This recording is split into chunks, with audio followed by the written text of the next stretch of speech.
안녕하세요, 라이더TV입니다. 네, 지금 태풍이 상륙한 것처럼 버닝썬 사태가 일파만파 커지고 있죠. 정준영 비디오 때문에 또 한 번 커지고 있는 것 같아요. 그러다 보니까 지금 대한민국에 있었던 기존의 엄청난 이슈들이 모두 하나같이 버닝썬 스캔들로 사라져버렸어요. 이거 진짜 이건 대단한 사건인 것 같습니다. 정말 이슈가 모두 다 이 하나로 지금 다 정리가 되고 있는 것 같아요. 오늘 또 이렇게 시사 게시판을 봤더니 써놓은 내용이 너무 어처구니 없어서 한번 다뤄봤는데, 조선일보 방씨 일가에 대한 관심을 묻기 위해서 이게 기다렸다는 듯이 터졌다라는 이야기를 하네요. 그러면서 이제 수리기사나 기자, 변호사가 모두 다 이제 짜고 치는 고스톱이다, 약간 이런 내용을 얘기하고 있죠. 사실은 버닝썬 관련해서 첫 뉴스는 MBC가 단독으로 터트린 거고, 버닝썬의 사건들은 그것으로 시작이 된다라고 보셔야 돼요. 즉 거기에 뭔가 노림수가 있었다라고 보는 게 더 맞겠죠. 좌파들 지능 낮은 건 하루 이틀이 아니니까 그냥 이런 사람들은 그냥 이렇게 사나보다 하고 넘어가면 될 것 같아요. 카톡방 내용을 좀 봤는데 여기서 이제 재밌는 이슈가 하나가 나온 것 같습니다. 경찰총장이 뒤를 봐주니까 걱정하지 마라, 이런 내용들이 오고 갔는데요. 2016년 카톡 단톡방에서 나온 이야기니까 당시에 검찰총장 하던 김수남 그리고 강신명 경찰청장, 이렇게 두 명이 일단 의심의 선상에 오르는 거죠.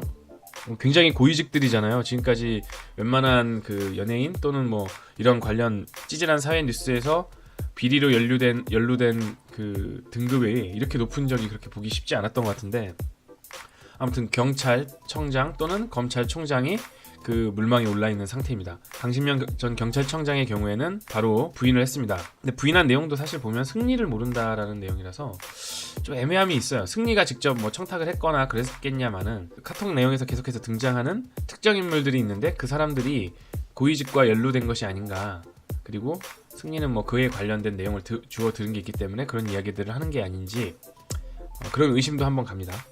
아무튼 조사를 해보면 더 나오겠죠.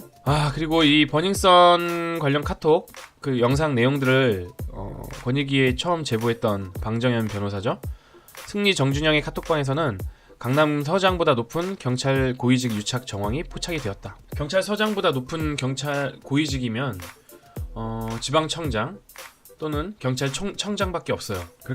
그러니 이 사람이 말한 거는 경찰청장을 의미하는 것 같아요. 핸드폰에 있는 그 내용을 토대로 이 사람이 이렇게 방송에서는 디지털 포렌식 실행 경위와 제보자 신원에 대해서는 밝힐 수 없다라고 했지만, 사실은 이거는 조금만 사태를 조합해보면 결론이 나옵니다.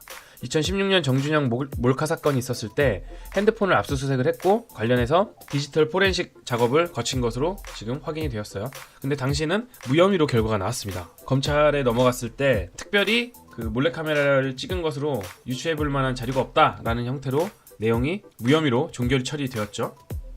근데 더 웃긴 게 당시에는 경찰에서 기소 의견으로 송치를 했으나 검찰에서 무혐의 처리가 된 것이고, 당시 디지털 포렌식 업체에서는 경찰이 복구가 불가능한 것으로 해달라고 청탁을 한 것으로 나타났습니다.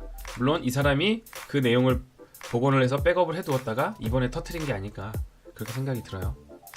근데 2016년 핸드폰 자료가 하필이면 왜 2019년 이때 폭로가 된 건지, 이 부분은 저도 의심이 안 될 수가 없어요. 저는 개인적으로 음모론을 별로 좋아하는 사람은 아닌데 시점이나 내용이 좀 애매한 면은 있습니다. 그리고 이게 이렇게 커졌었던 사건인지 그것도 좀 의문이 좀 드네요. 아무튼 검찰 쪽으로 대검찰청으로 관련 자료는 이첩이 돼서 대검찰청에서 관련 내용을 수사를 하게 될 것으로 보이고요. 반면에 이제 민감용 경찰청장은 아마 지금 발등에 불이 떨어진 기분일 겁니다. 경찰 쪽이 비리의 배후로 계속해서 의심을 받고 있기 때문이죠. 그래서인지 전담 인력 126명을 배치하고 지금 바로 수사에 아주 매진하고 있어요. 듣는 이야기로는 이쪽 검찰청에 이미 자료가 있어서 받을 수가 없으니 디지털 포렌식 업체를 찾아가서 지금 닥달을 하고 있는 것 같습니다. 참 재미있는 세상이에요. 게다가 법무부 장관까지 지금 숟가락 하나 더 얹었죠. 정진영 비디오 몰카 사건은 아주 나쁜 범죄니까 엄중 수사하거나 엄한 처벌을 내려야 한다, 이런 식의 아주 강한 메시지를 지금 던진 상태입니다. 이 사건이 아주 계속해서 커질 양상을 보이고 있어요. 도대체 이 사건이 우리의 어떤 기억을 지우고 도대체 어디로 향하고 있을까요? 저도 계속 궁금해지지 않을 수가 없네요. 굉장히 많은 연결고리와 연결고리를 타고 많은 사람들이 이제 이후의 배후에서 계속해서 나타나지 않을까 생각이 듭니다. 근데 종합을 해보면 이 사건은 결국 2차, 3차로 커질 수밖에 없는 구조를 가지고 있습니다. 최초의 정준영과 승리, 지금은 정준영의 비디오가 워낙 파급력이 크기 때문에 이 관련해서 사람들이 엄청나게 집중을 하고 있는 것으로 보이지만요. 사실은 이 버닝썬 사건은 이후에 커질 여파들, 그 아이템들이 너무나 많이 존재해요. 우선 지금 첫 번째로 조사 중인 비리 연루 경찰이나 검찰 고위직 누구인지 이 부분에 대한 수사가 계속해서 이루어지겠죠. 그리고 이후에도 승리가 받고 있는 성매매 알선 혐의에 관련된 내용, 이 성매매가 알선이 됐다. 이거는 뭐 물론 뭐 일부 카톡 내용에서는 뭐 지역 조폭이나 뭐 이런 쪽으로 연결이 된 듯하지만 사실 그게 다인지는 알 수가 없습니다. 이 성매매가 고위직들 자녀 또는 실제 고위직에 있는 선상에 있는 사람, 유명인들, 이런 사람들을 대상으로 조직적으로 이루어졌을 가능성도 있어요. 그리고 하나 빼놓을 수 없는 게 있죠. 마약에 관련 유통 혐의입니다.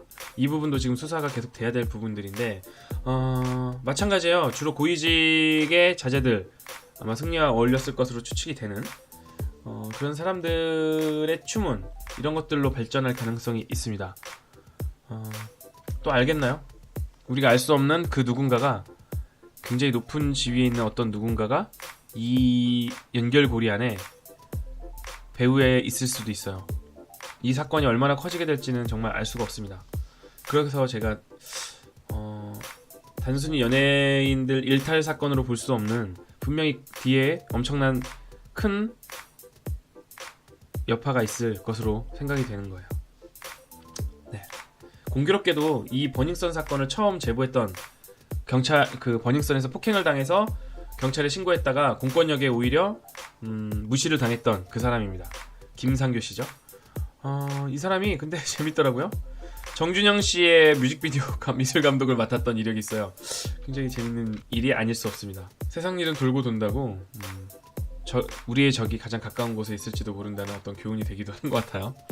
네, 아무튼 이 사건은 계속해서 지켜보면 될 것 같고, 과연 이 이슈가 다 잠재워지고 난 뒤 과연 그 최초의 이 MBC의 보도를 통해서 아마도 보수 자유한국당이나 또는 뭐 그 안에 있는 인물들을 겨냥한 어떤 큰 흐름이 되지 않을까라고 생각은 했는데, 어떻게 될지 한번 지켜볼 필요가 있고요. 그리고 이것이 끝나면은 김태우 수사관이 폭로한 내용들, 그리고 아까 보여드렸던 서영교, 손혜원, 손석희, 이런 관련 내용들 계속해서 한번 관심을 가지고 우리가 지켜봐야 될 것 같습니다. 네, 감사합니다.